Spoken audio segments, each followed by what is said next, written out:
Welcome back to another Shadowverse video. Today, we're going to go over the Darkness Evolved cards. Now, even though Starforged Legends is actually the set coming out in about 2 days, one day, the 27th, there was an announcement from the Psy Games saying that they're changing the Take-Two format. They're actually taking out Darkness Evolved, so everything after, so Rise of Bahamut until Starforged Legends will be included, as well as the basic bronze cards. So I've never really looked at the Darkness Evolved cards. I actually got into Shadowverse in Rage of Bahamut, so I don't really know which cards are Darkness Evolved. So we're just going to go ahead. I have the tabs opened here.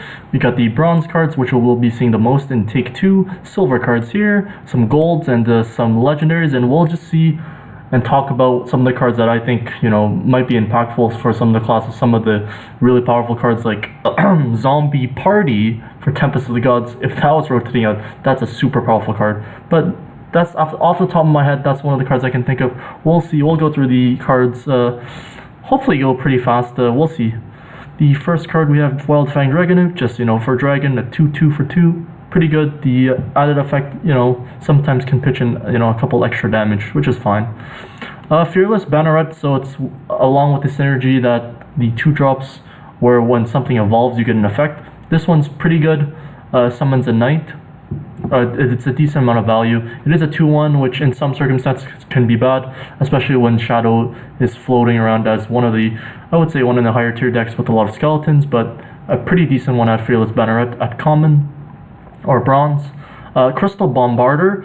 I have not played too much Rune. In my experience, Rune is probably the worst class in Take-Two because of inconsistencies. This card, 4 play 0.34. The effect is okay. A lot of the time, when you play this on turn 4, you're going to be wanting to evolve itself, so you won't actually get the effect if you have spell boost cards in your hand. So you could possibly see yourself getting 1 spell boost out of this, maybe even none. Not a really powerful card, I would say, so it is what it is. And we have the forest version, 2 play 0.22, synergizes with evolve to put a fairy into your hand. This is actually pretty cool. In fairy, there's a lot of cards that you want to be playing multiple spells per turn. You want to just have multiple bodies on the board. This is a pretty good way to fuel both of those. Sometimes you won't have a lot of cards in hand. This is, the perfect card. And 2 play 0.22 is something you'll always be playing. Death Chaser, 3 play 0.23. So this card is actually pretty decent whenever I played with it. We'll be seeing some cards, so cards off the top of my head that I can think of.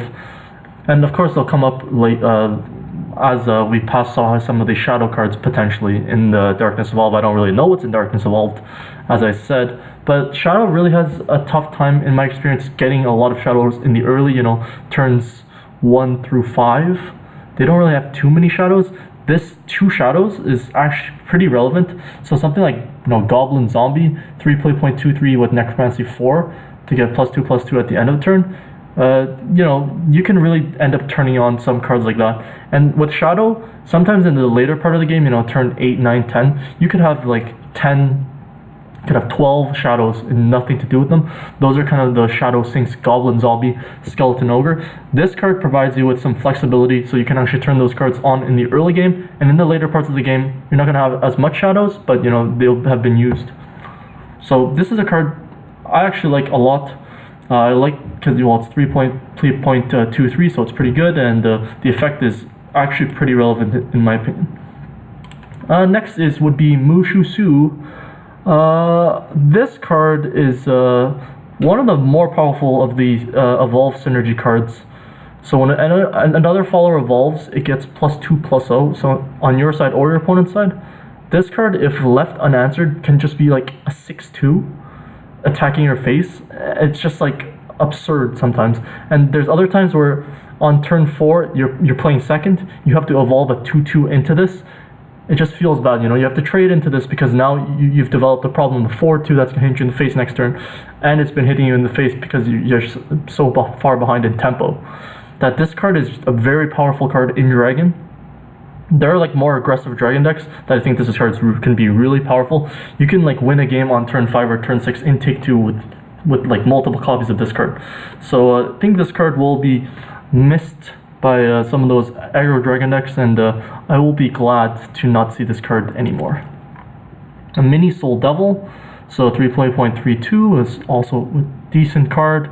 So it drains your opponent for 1, which, you know, it's an added bonus. In Blood, it's actually pretty cool, because I don't think in Take 2, my experience for Blood, Vengeance isn't that, like, it's not that easy to be in Vengeance, because there's a lot of, you know, maybe Storm, or like if your opponent ever gets tempo advantage if you're in Vengeance, you're in a pretty bad situation because they can just hit you in the face for 5. Now you're really low. It's just not very good. Getting incidental life gain in Blood is pretty good, because a lot of the Blood cards actually deal damage to yourself, and you don't have a way, like in Constructed, to take advantage of Vengeance or, you know, gain the life back. This is a decent card. I don't know if I'm gonna miss the card. It's just like a decent card, decent 3-drop. Elf Healer. Whenever an Elf Healer comes into play, restore 1 defense. I've actually never even seen this card. I've drafted an okay amount of force, but I've never actually seen this card.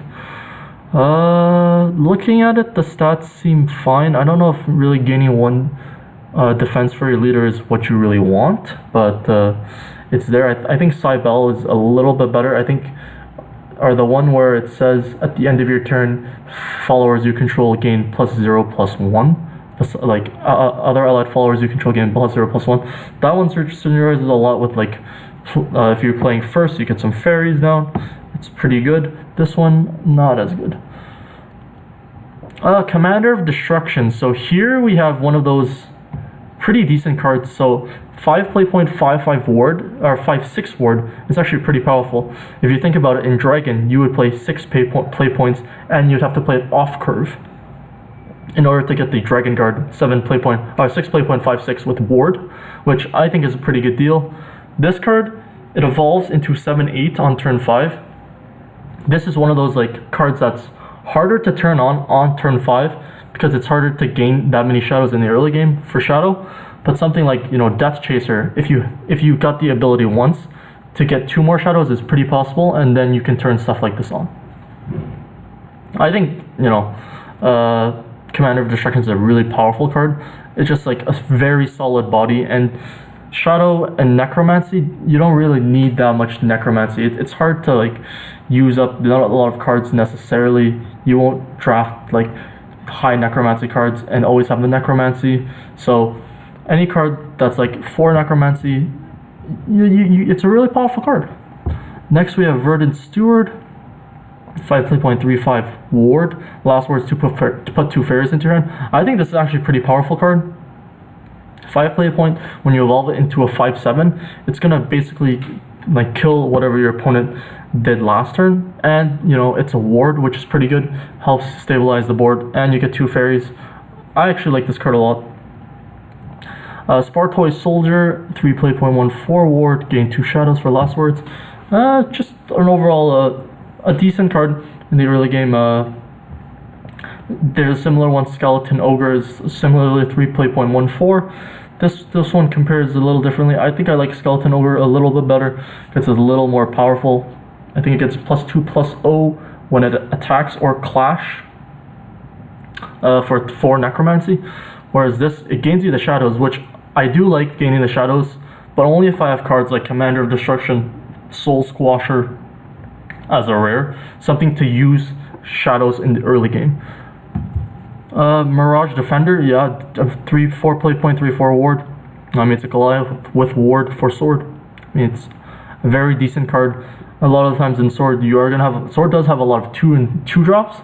3 drops, honestly, for sword are a little lacking in my opinion, but we are getting a lot with the new set for Starforged Legends, so that won't be that bad. And, you know, sometimes you just need, you know, a ward is pretty powerful if your opponent's, you know, a little more aggro in the early game. Raging Etten. This is actually not a very good card, but you know, a serviceable card, because a lot of the time it's hard to predict what you're gonna get in your packs, and sometimes you end up with a more control-y deck. You do need a ward sometimes. This card shows up more often than a lot of, you know, your class cards with ward. So you know, it's a pretty cool, pretty, like, good card to take. Lion Champion at the silver slot is a lot better than this card. But this one's at the bronze slot, and sometimes you just need to award at the 6-drop slot. Witchet Emilu, you know, it's an okay card. It's kind of like a 2-2 in the later parts of the game, because early game, even with Rune, you want to be playing, you know, probably followers. So 3 play point 2-2 is not that good. I wouldn't say it's that good. Monastic Holy Water, I have not really been too excited with this card. Dragon Council. So this one's an interesting one. It's actually a pretty decent card, depending on your deck. If you're a more control-y deck, Dragon, like a late game deck, this card, Pyroxene Dragon, which is a 3/4 that does a similar effect. I think you kind of maybe want one of these effects. Pyroxene Dragon, I think, is a little better because you do get a follower on board, whereas this one you have to use a spell. But one of them, or maybe Pyroxene Dragon, you have two. Dragon Council, if you don't have Pyroxene Dragon or another way to filter, this is a decent card. Pretty cool card to have if Dragon has like a decent amount of ways to come back. Grand Gargoyle, this one is actually, I would say, not too bad. Rune has a lot of like incidentally earth rate cards, so I mean there's like Golem Assault, Master Mage Levi, stuff like that, but even like a Mage of Nightfall, you know, incidentally Halo Golem cards that want to use the earth rate, and you know 5 play point 4/5, you know, okay stats, it evolves decently, the earth essence is, you know, pretty relevant. Malicious Ghoul, 4 play point 4/2, when it dies give a random allied follower 2+0. This card is actually kind of weird. Like, it requires you, like, it's pretty decent in Shadow if you have a lot of skeletons floating around, but like it doesn't trade really well. Like, it trades with 2/2s, which is pretty bad, although if your opponent is evolving a 2/2 into this, it still trades with the 4/4 evolved. It's not that bad. I would really only play it, like, this is really good when you have, you know, tempo advantage. If you're behind on tempo, it's kind of a bad card. Serpent Charmer, I think this is a pretty bad card. A lot of people are going to be drafting 2/2s pretty highly in Take 2. Your opponent plays a 2-drop, you play this, they're just going to trade into it, and basically you just lost 2 life, and not a very good card. Mentor's Teaching, I like this card a lot. It's pretty good value.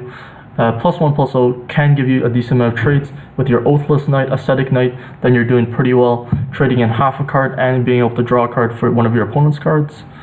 This is actually, it's a pretty powerful card. And the opportunity cost of just, you know, 1 mana, 1 play point. Sometimes on turn 2 or turn 3, you're going to be playing a 2-drop, and then this, like, it fits in nicely at 1 play point. Scrap Iron Smelter, I have not been high on this card. A lot of the cards you want to play in Take 2 have to be good on their own. This card synergizes with Earth Rate cards, so I wouldn't say it's that good. And we're getting more Earth Rate cards, Earth Essence. Queen Serpent, well, how do we get back there? Queen Serpent is actually not too bad. When you don't have overflow, it's 5 play point 6/6, which isn't too bad. I think you would play a 5 play point 4/5 vanilla, because you just on turn 5 you want to evolve and just take out whatever they played. And on turn 7, if you play this, you get 5 play point 6/6, which is obviously pretty good. So I think this is not too bad. Dark Conjurer, this is one of the better ones. So in a cycle of if you have an evolve follower, you get an effect. This one's 2 play point 2/2, which is playable. I really like those. And then you get a ghost. So ghosts are 1 play point storm followers that are banished at the end of the turn. This card is actually pretty powerful. Like, the 1 damage, if you think about it, it's like Lyriel. Like, Lyriel is such a powerful card. So many times, like, your opponent trades and they have a follower like a 4/1, and Lyriel just be like, oh yeah, let me evolve, take out your 3/3 and deal 1 damage to the 4/1. So easy 2-for-1 with the evolve. This, you can, like, there's a lot of different ways to play this. If you're ahead on the board, this card's gonna have a chance to, like, trade really nicely with the 1/1. And if you're behind, it's just like, you know, a Lyriel that's catching you up. So, and it doesn't cost you an evolve point, but you need to have an evolve follower. So it's kind of costs you an evolve point, but if you're a little ahead and we're able to keep an evolve follower, then it's, you know, it's better than that. Pinion Prince. Subtract 1 from the countdown of Allied Amulet.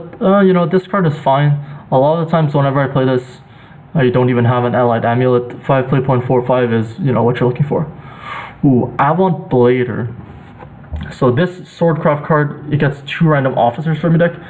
This card is actually a really powerful card in Sword. Like, Sword doesn't have a lot of ways to, you know, draw cards. There's like Stratagem, but there aren't too many cards that like add cards to your hand. And even if you're just getting like two 3-drops or like 2 2-drops, it's just like the presence of having the cards in your hand. Like, even like a 2-drop, like Samurai is a 2 play point card that you could be getting. But in the later stages of the game, if your opponent has 3 followers, now you get a 3/3 Bane for 2.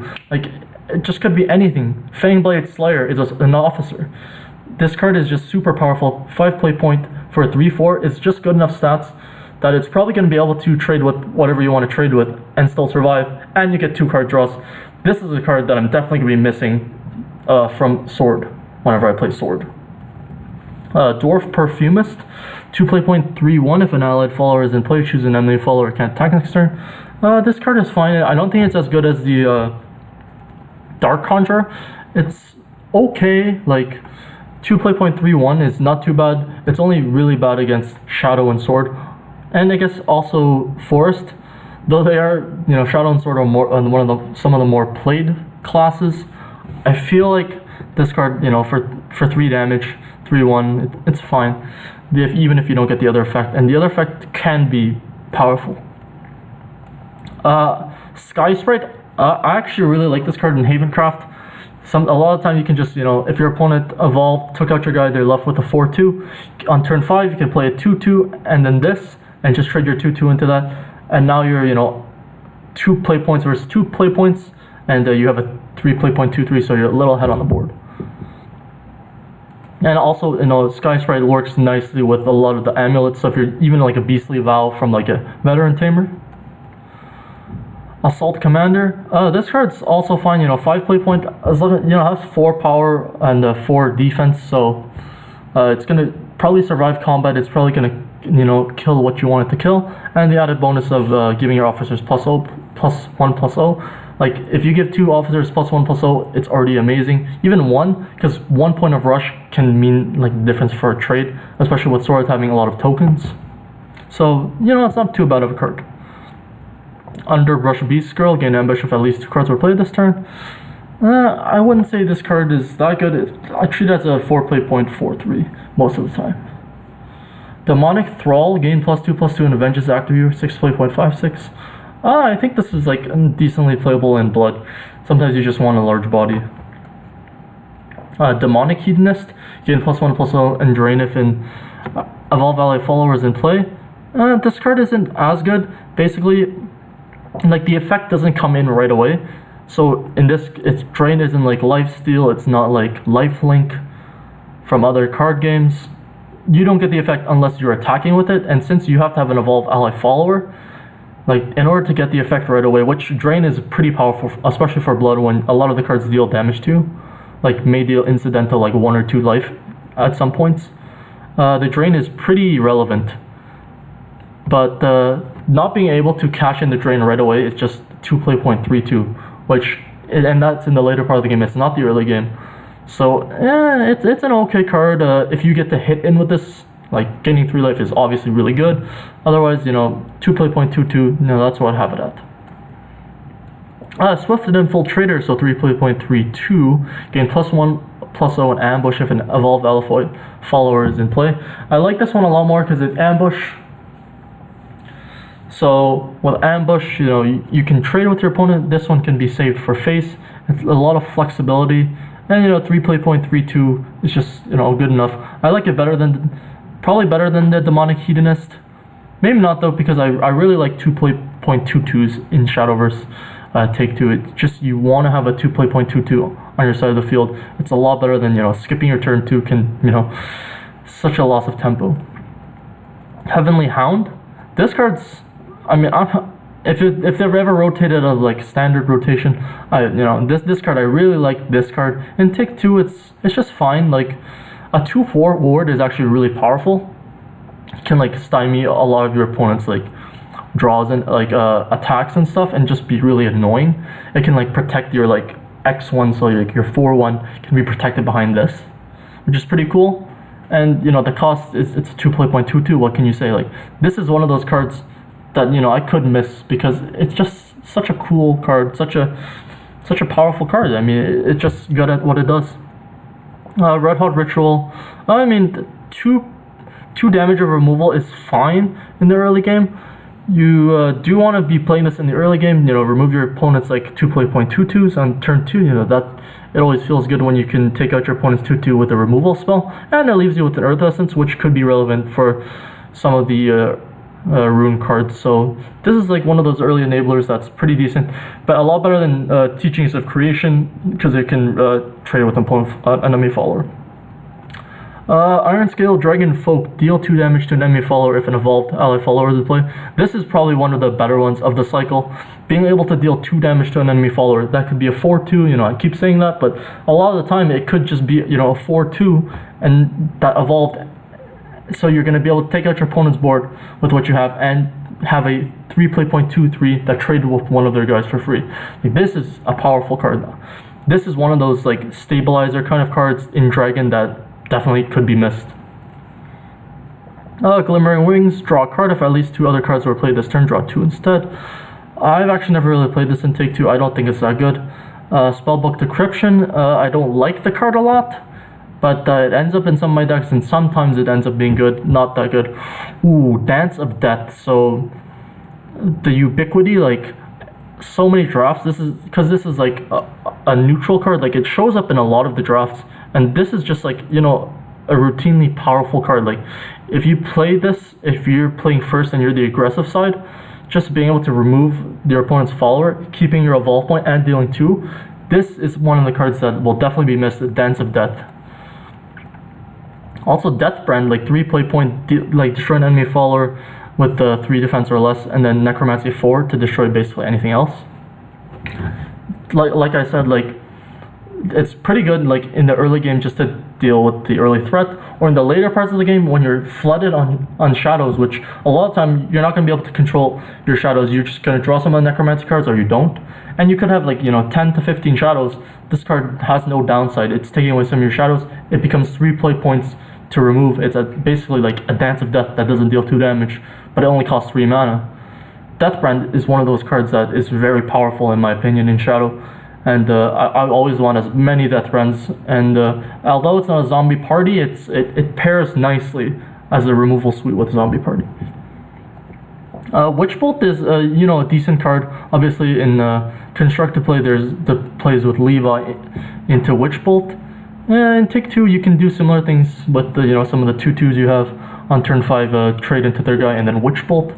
It's a decent amount of value for 4 damage and then drawing a card. Crimson Sorcery, Vampiric Kiss, so deal 2 damage to an enemy follower, restore 2 defense to your leader. This one's not as good. I think Hungering Horde's a lot better, but as I said, Blood has a lot of incidental life loss, so this incidental life gain is pretty relevant. Godsteel Wings, so count down 4 whenever an ally follower evolves, subtract 1 from the count. So the thing with this card, it's pretty good playing second or first, but it's really only good on like turn 2. If you can land this on turn 2, it's pretty powerful, because on turn 3 it's going to be 3, turn 4 it's going to be 4. So on your turn 5, after you've evolved twice, after you've evolved, you're going to come down with a 3/5 rush, which a lot of the time is pretty powerful. That's what an Adamantium Bird is, 3/5 rush. It's going to be able to deal with a lot of your opponent's threats without the use of an evolve, and you still have whatever you have left behind. Holy Fox Grimode, so it's a 4 play point 3/4 that can't be targeted by enemy spells or effects. This card is fine. It's basically the same thing as 4 play point 3/4, but it's going to make your opponent's plays worse. It's going to be harder to punish this. So let's say you evolve this and you kill your opponent's follower, it becomes a 5/3. Your opponent has a couple options. Maybe they can just play a Zombie Party or Hungering Horde on this and then play a 3-drop, and then you're tied at evolution points, and your opponent is the one starting with a board position that you have to fight back towards. This can't be targeted. It just makes it so really it's all about, your opponent can't kind of not really blow you up, but like it's harder for your opponent to take advantage of it, and it's a 4.34, it's gonna do what it does. A Soul Navigator, 5.35, at the end of your turn deal 1 damage to your leader, so there's some of that incidental damage, and summon a Force Bat. This is one of the cards I actually like a decent amount. If you think about it, at that point, it depends. Maybe if you're playing first or second, it is going to be able to survive combat. Like I said, it's going to be able to deal with a lot of the threats with an evolve. And the 1 damage kind of matters sometimes, but the Force Bat is getting another separate body is pretty powerful. Especially because, like, it's happened to me, like, not often, but Stolen Life is another common. I believe it was from Tempest of the Gods. It's going to deal 3, or maybe it was from Wonderland Dreams, but it was from one of the recent sets, dealing 3 damage to an enemy follower and then giving a random follower you control +3/+3. So just having random things lying around. This curves very nicely into, if your opponent trades in, now their follower has 3 health and you have a, Force Bat, take out their 3, drain it onto the Force Bat. It just plays really nicely. So I wouldn't say this card is, will be missed. Just that 5 into 6 combo of Stolen Life is pretty cool. And I've died once or twice in my life to just having this deal 1 damage to me every turn. Sometimes it adds up. Your opponent can kind of play around some of these cards, especially if they had the tempo advantage and damage advantage on you early on. So you play carefully with this type of card, but it's definitely a card that I will miss because of the Stolen Life interaction. Island Whale, 6.57 for Dragon, Vanilla. I mean, this card is, decently powerful. The thing with this is, like, you play it on turn 6, it becomes a 7/9. If you take out something and this becomes, let's say a 7/5, if your opponent, doesn't have any evolve points left, which they're going to have a hard time dealing with the Island Whale. And if they do, sometimes it's happened to me where I only have 2 power followers left, and then, I just have no way to deal with this, even with an evolve. It's just such large stats. Would I prefer a Dragon Guard? I think this and Dragon Guard are kind of, similar enough where I would probably play Dragon Guard all the time, but I'm totally fine playing a vanilla Island Whale. A similar thing with the Imperial Mammoth. I think it's just, 7.67 is just, if both players are out of evolve points and your opponent has like, a 4/4, let's say, just slamming down an Imperial Mammoth a lot of the time is just going to be pretty powerful. It's definitely going to be a card I miss because it's ubiquitous. Like, it shows up a lot because of the neutral cards that appear. And 6/7 body for 7 is sometimes exactly what you want. But I mean, the Frozen Mammoth Amulet will bring back the Imperial Mammoth, but the Imperial Mammoth card won't actually be able to be played. Okay, moving on to the silver cards. We will start off with Noxious Dragon. Whenever you discard a card from your hand, deal 1 damage to all other followers. 4.43. This card hasn't really come up for me that much. It really combos like nicely with something like if you have like a Dragon Newt Fist to discard cards. Maybe there's not too many. Maybe Dragon Council, but that means the Noxious Dragon has to live. It's a 4.43. That's basically it. Precious Blood Fang. Summon X Force Bats and deal X damage to your leader. X equals the number of enemy followers in play. I don't think this is a very good card. I've actually never played the card in Constructed or in Take 2, so I have no idea. It's definitely not a card I will miss because I never play it, but some people may miss it. Summon Ice Form. I've never played this card. I've only played it in Constructed D-Shift. Otherwise, I don't think in Take 2 you really want this kind of card. Some kind of do-nothing card. Multi-part Experiment. 7 play points. Summon 1 Clay Golem. Spell boost, summon 1 more. I've never actually seen this card before. Once again, I don't play too much Rune in Take 2. It's a little more inconsistent. It doesn't seem that good. 7 play points, you could be getting 4 Golems, but they don't do anything on the board right away. And also, sometimes you just have 2 followers in the first place. 7 play points, 6/6 isn't that good. Dragon Newt Fist. This card's actually pretty powerful. Call, randomly discard one of the lowest cards in your hand, deal 2 damage to a random enemy follower 2 times. Being able to, the dragon mechanic of discarding the lowest card, so it does not feel bad, you won't discard, the best card. Being able to see what card you might be able to discard, like a 2-drop, and you have, 4 or 5 drops left, is, a lot of the time pretty good. I would like to have like 1 or maybe 2 copies in my dragon decks. You're losing some card, like, not really card advantage, because you can treat it as, this makes another card in your hand Blazing Breath as well. So you have 2/1 Blazing Breaths. Of course, they can't like target what you want them to target, but a lot of time it's gonna be where it's in your favor to trade off the cards. You're losing some cards, but you're shoring up the early game where Dragon has a lot of the cards in the late game. So this card is one of the catch-up mechanics that you might miss as Dragon going forward. Rise of the Dead. Randomly add one of your highest cost followers has been destroyed during this match to your hand.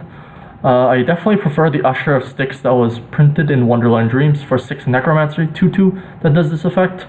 Rise of the Dead it's decent. Sometimes I just have too much of this effect, and as a 2 play point card, it does do nothing in the early game. It's kind of like you only want to have 1 and max 1, and it's just not that impressive. Bone Chimera. I didn't know this was from Darkness Evolved. 1/1 that summons 2 skeletons. This card is decent. I would say it's like not that great in Take 2. It's still a 3 play point for 3 stats, and it has a lot of ways to getting Necromancy. It's I haven't really actually gone to play this card too much. That's maybe why, but I can imagine it being not only okay and not that great. A Whole Souled Swing. I think this card is very good. Especially, this card's good if you're playing second. If you're playing first, sometimes there's just that feel bad where you don't want to play it, even though if you're on turn 3, it just feels bad because you're not getting the value, but you still have to play it. I still think this is one of the cards that will be missed. It's one of those great ways in Sword to, playing second, you can catch up, kill their 2-drop, and get a 1/1. This is one of the cards that will be missed. Given allied follower the same ability as Medusa, so basically it means that if your follower attacks an enemy follower, it destroys the enemy follower automatically. This card, I think it's not too bad. I would definitely like to play this with cards similar, and this is a blood card, so if I can find it, probably already passed it. Something like a Soul Navigator, making you forced bats, or Nightly Horde. I don't know if that's actually a basic card, but something like making some forced bats, giving me, and then I can play the Medusa on them to get a decent trade. So I would look for a deck that has some forced bats synergies, but you could probably play maybe 1 copy in a deck that doesn't have any synergies. Radiance Angel seems fine. 5 play point 4/6. It's gonna trade with a lot of the cards that you want to trade with.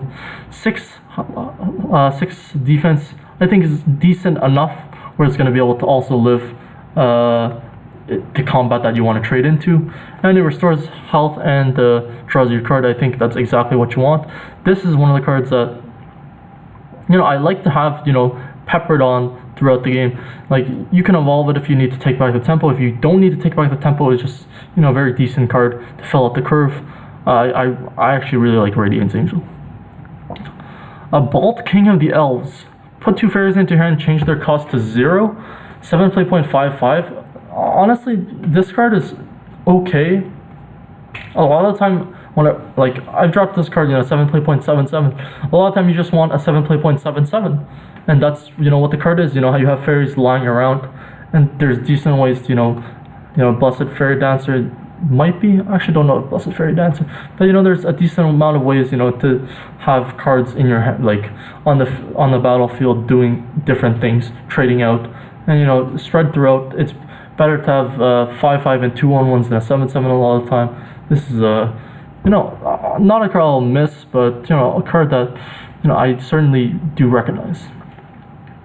Master of the Canopies. Okay, so this card, 6 play point 1/1, gain +1/+1 for each card in your hand. So it could potentially be a 6 play point 9/9, which is pretty huge. I think in general this card is really bad.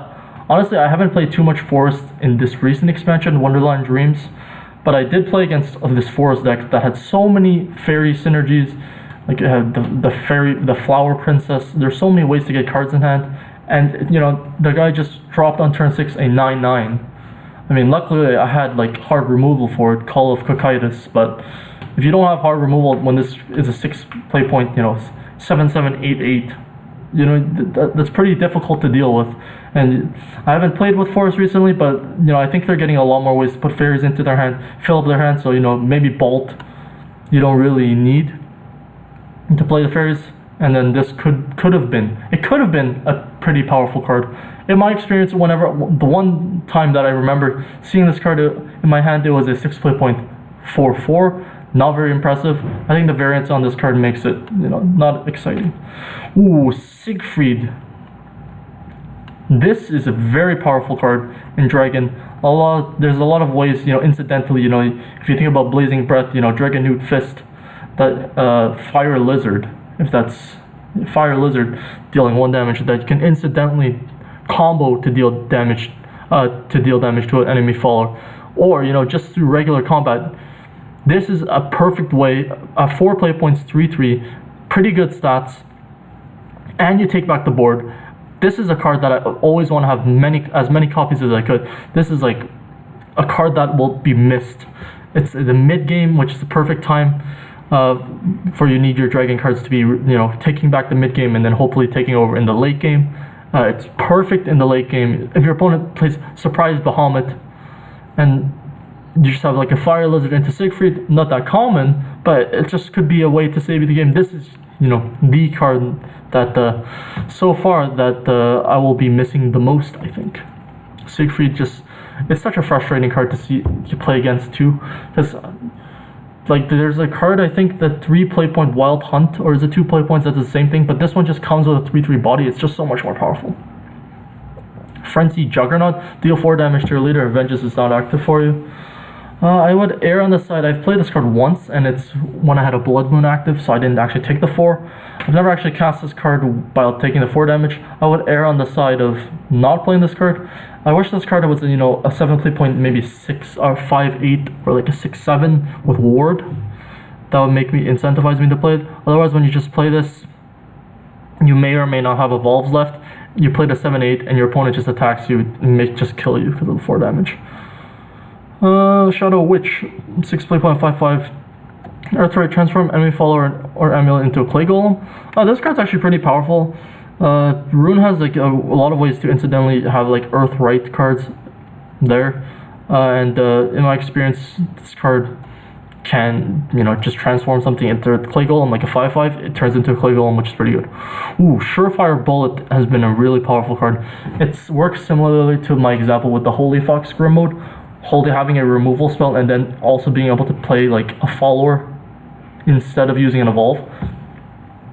This is one of those cards that I will definitely be missing, to be able to deal 3 damage but also deal 5 damage if it's evolved, which is going to be able to take out most evolved followers. This is definitely one of the cards, you know, the cards I'm looking, and you know it's a neutral one, so most classes, even if they don't have good removal, are going to be able to play that card. Surely this is one of the cards we'll be missing. Elven Archery, deal 1 damage to a random enemy follower X times X equals the number of cards played this turn, including this card. Honestly, this card is not bad. A lot of times you can be playing fairies and you can deal, you know, 3 to 5 damage, which is fine. I will definitely not be missing this card, but you know, it is what it was. Beast Call Aria. So this is, I mean, it's, you know, it's power level in constructed, but like in Take 2, I think this is one of the better amulets. I'll definitely be missing this one. Like in Take 2, if you play this on turn 2, you're in a really good position after that. This card is just super powerful. It comes with a built-in way to use, like built-in tempo back advantage with the Holy Falcon when it like bursts, which a lot of amulets give you a large follower for the cost, but you can't take back the tempo. This Holy Falcon at least is going to help you to take back the tempo, and with the Holy Flame Tiger, all for 2 play points. This will be one of the cards that is missed. It's one of the amulets that, like, even if I'm playing on turn 3 or turn 4, I know that it's going to affect the game when it cracks open right away. The Holy Falcon is going to be able to trade into something, it's going to be able to deal damage. Like, it's just such a powerful amulet. Forbidden Ritual, banish all enemy followers with 2 or less defense. This card's kind of annoying. Like, actually playing second, if you have like a decent Havencraft deck, I've been hit with this card a lot. You just play, you know, a 2-2 and a 3-2, and the opponent plays this. You've dealt a lot of damage to the opponent, but they just got an easy 2-for-1, and then they're able to, you know, play their 4 play point card, evolve, and take back the board. So this card's actually, you know, surprisingly good. Good against Shadow too. Andrus, so Bane Necromancy gains Storm. In my experience, you know, this card, I've definitely lost and won a lot of games with this card, mostly because of the Storm ability. You know, 5 Storm that late in the game could be, you know, and you're always gonna have the Necromancy 4. Well, most of the time Necromancy 4, you can have a lot of Necromancy left over. This is just like an important finisher that now I don't really have to play around. So you do not have to play around Andrus anymore. Still have to play around Zeus, because for some reason a lot of people always have Zeus. You don't have to play around Andrus. Ruthless Assassin gains Storm. A lot of times it's just hard to keep a commander in play because you'll evolve it, they'll trade. Unica, incidentally gaining 2 life is fine. Koga Kunoichi, so it summons 7 it gets 7 3/3 ambushes. This card's actually, I think, is a really powerful card, especially if you have tempo advantage. This card is just gonna be able to take over, and you know, it's 6 face damage basically next turn if your opponent does nothing. Like, it's really powerful. I think this card, like, this card is very powerful. I'm gonna be missing this card a lot. Sharon, summoning a Lich. On turn 5, if you evolve with this, you're probably not going to be able to summon a Lich. Getting 6 Necromancy is a little difficult. You want to be like turn 7, 8 when a lot of trading's been happening, and at that point, you know, 5 playing with 4/5 is fine. Chasmorgified Griff. Worm. At 7 play points overflow, you probably won't have any evolve left, and there's chances you might not even have a Faller on play. Got our main Sarah. Just, you know, losing out on a 2/2. Ooh, Sledgehammer Exorcist, this card. So it's a 3 play point 2/3, and evolves into a 2/3, but it just destroys enemy follower. This card is, you know, a super powerful card. Even though 2/3 is not that relevant, like, it just evolves to destroy anything. Like, if your opponent has like a 5/3, it just destroys it, and maybe if they have a 2/2 left over, you know, even better. This is a card that is a very powerful card in Haven. It allows you to develop multiple things. You could play this in like a Beastly Vow and feel not that bad. This is one of the cards that Haven's gonna miss. Labyrinth Devil, destroy enemy follower, Vengeance is active. I don't really think that's very relevant. Vengeance, you're probably not gonna have evolve points if you're near Vengeance. Humpty Dumpty, this card is fine in take 2. I never really want to activate the ability, but we do have the Explosion now, which I think Humpty Dumpty is still better because of flexibility of turn 4, but not really a card I'm going to miss. Same with Remy and Rami. Earthright, although you have incidental Earthright, like, it's a powerful card because it gets full evolve stats with this, so maybe Rune will miss this. I don't know, I don't play too much Rune, but I've actually never drafted this card of the few times that I did, so I don't know too much about that. You will be Ancient at the end of your turn, deal 1 damage to a random enemy follower 2 times if it's evolved. I've actually never even seen that card, so I wouldn't know if I missed it or not. Okay, so to the rares, so you usually only get class rares at the first 2 picks, and then the first pick technically of 2 cards, and the last pick of 2 cards, and then you might get some golds and legendaries in the middle for neutrals. Ilana's Prayer. Just kind of an annoying card. A lot of people don't like the card. I actually like playing with the card a lot in Constructed. It's just kind of annoying if your opponent is able to draft around an Alana's deck, so I'm glad it's out there. Dracomancer's Rights, I don't think is a very good card. Elf Knight Cynthia, now this is, you know, one of the powerhouses in Forest. You know, it's going to evolve into 6/7, which on turn 6, you know, what do you really need more? You know, 6 play points evolved into a 6/7, and he gets 2 1/1 fairies. And if you have any semblance of like fairies on the board from previous turns, they just attack for 2 instead, and it just trades so nicely. This is one of the power cards for Fairy that's going to be missed.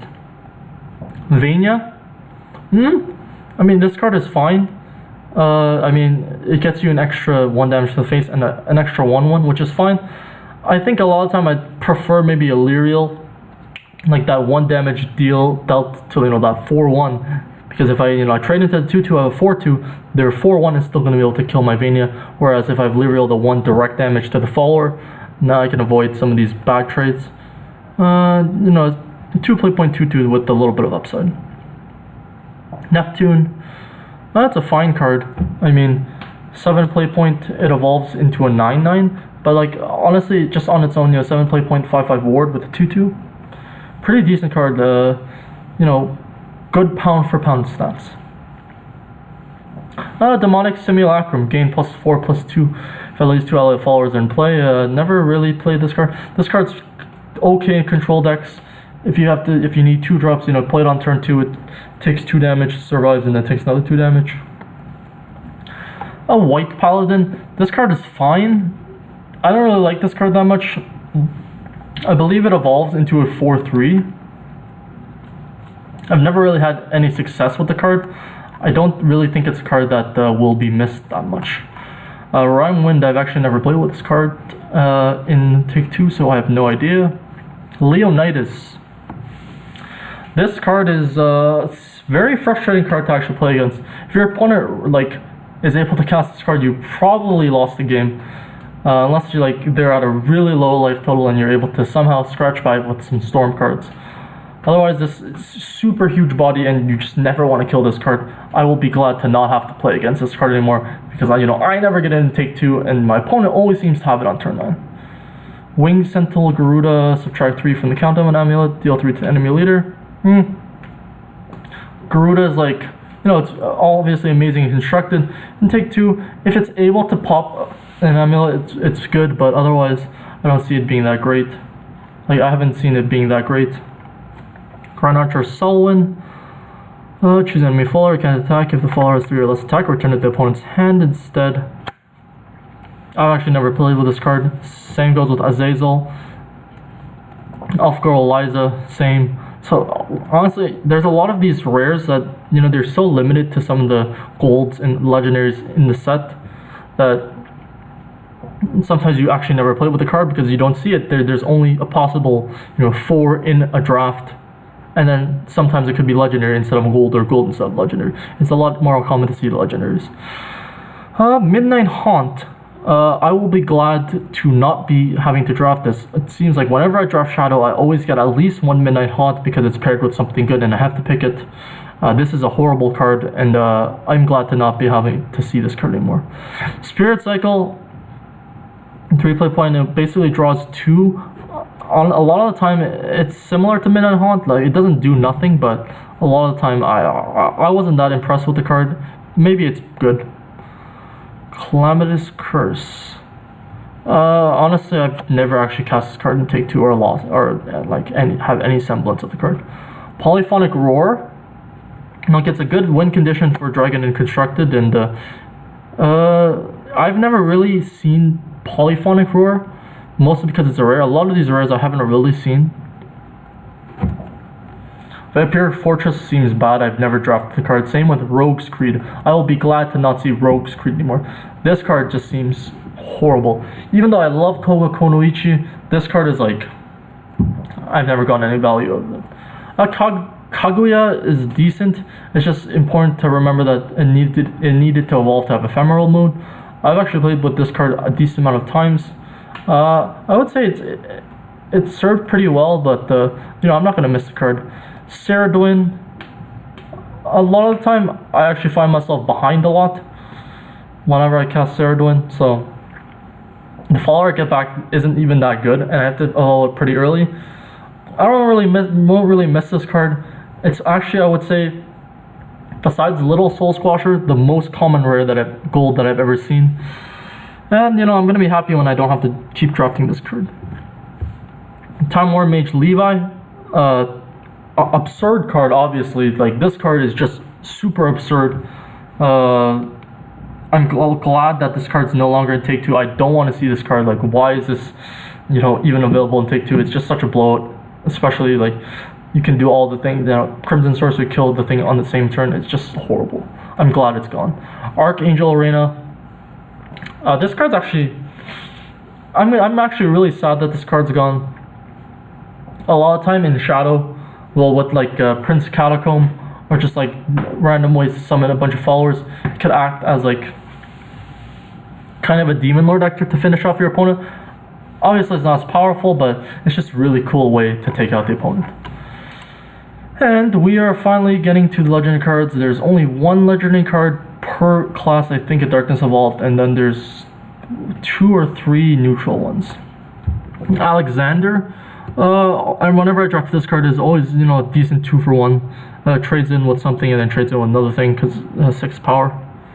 Dragon Song Flute is a really annoying card to play against in Take Two. It just generates so much value, you know, 4/3 Hellflame Dragons, and just being able to trade with so much stuff in Take Two.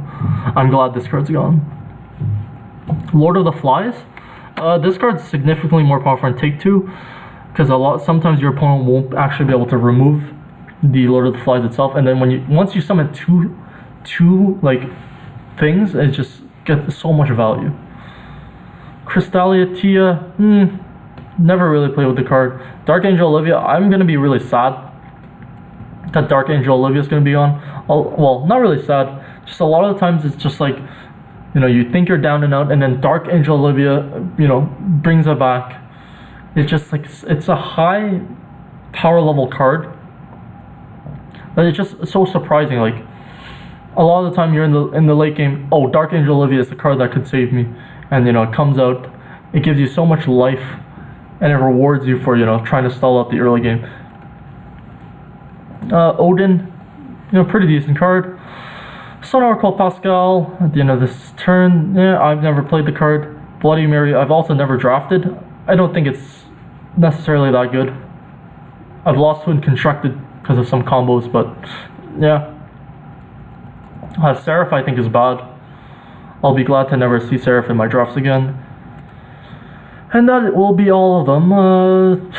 This video has been pretty long, and it's kind of just been a review of the cards, but so let me just go through them one more time, just talk about the cards we'll be missing a little bit. So Fearless Banneret, so maybe this is like a, you know, TLDR. Fearless Banneret, Elf Bard, Death Chaser. I will not be missing Mushusu, but it's definitely, I'm happy it's gone. Commander of Destruction, Mentor's Teaching, Dark Conjurer, Avant Blader, Iron Scale Dragon Folk, Dance of Death, Death Brand, Crimson Sorcery because of Levi.